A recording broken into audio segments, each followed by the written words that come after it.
இறைவனின் சாந்தியும் சமாதானமும் நம் அனைவரின் மீதும் உண்டாவதாக.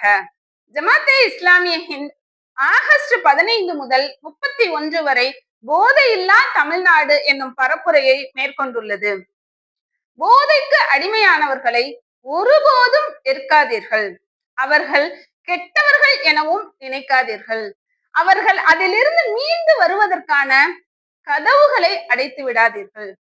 அவர்கள் செய்வது தவறு என்று நாம் அழகிய முறையில் சொல்லி அவர்களை திருத்துவதற்கான முயற்சிகளை செய்ய வேண்டும்.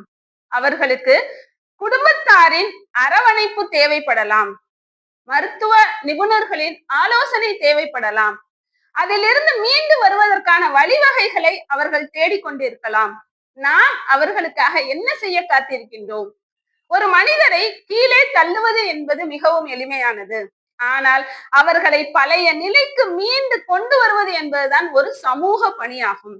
இந்த சமூகத்திற்கு நம்மளுடைய பங்களிப்பு என்ன?